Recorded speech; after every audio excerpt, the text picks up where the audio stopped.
This week's movie news roundup, we had Charlize Theron has told Variety that she would love to do a Mad Max Fury Road prequel that focused on her character Furiosa. So please give that to me, George Miller. In other news, Quentin Tarantino is moving ahead with his next film, which will focus on the murders of Charles Manson, as was first reported by THR. That was the film, not the murders. Brad Pitt has also been reportedly approached to star in the film. The Batman continues to stumble towards the production, as the film's director Matt Reeves revealed on MTV's Happy, Sad, Confused podcast that he is starting the script over from the beginning and just tossing Ben Affleck's out.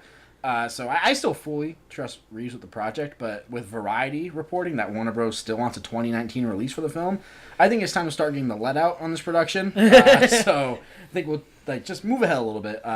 Also in DCEU news, Nightwing movie director Chris McKay, who directed the Lego Batman movie, revealed that while searching for the film's star, they are looking for someone who is, quote, fully committed to the martial arts and acrobatic background of the character. Josh Brolin is both Thanos, we were talking about earlier, in the MCU, and Cable in Deadpool 2. While on Good Morning America, Brolin was asked if the sequel mentions Thanos at all or makes any jokes about Brolin playing the character. Brolin said it does not, but he did mention that he believes the sequel is even funnier than the original. THR is reporting that Ray Romano has joined the cast of Martin Scorsese's The Irishman and will play a crooked lawyer in the same crime family as Joe Pesci's character. Romano is enjoying a nice second leg of his career, with him earning Oscar buzz in this month's The Big Sick. The Irishman will be exclusively on Netflix next fall. No news yet on when Ice Age 24 will be out. Jigsaw continues to heat up as it moves towards its October release. It may be the 8th movie of the series, but director Peter Spyrig mentioned that the film has a more fun vibe to it than previous films.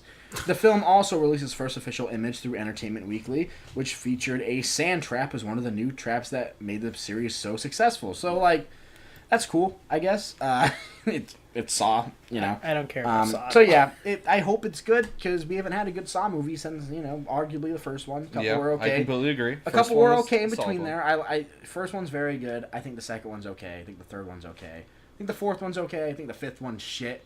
I actually think the sixth one's okay. Then the seventh one's just god-awful. That's amazing that you watched all of those. I own all of them, to be honest with you.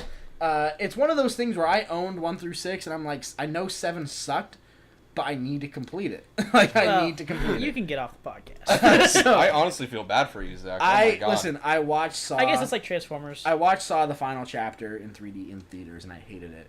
Then it came out, and I bought it, and I rewatched it, and I hated it. And I have not watched it since. So I literally just own it for the sheer fact of owning all of them. That's literally it. So now to end the news on a very somber note, I do have to mention that we lost a true horror legend this week in Hollywood, as George A. Romero passed away at the age of 77. Horror films are the genre that got me into movies in the first place, and George Romero played a huge role in that. Romero innovated the zombie subgenre in Hollywood, as he directed both the original Night of the Living Dead, Dawn of the Dead, and so much more.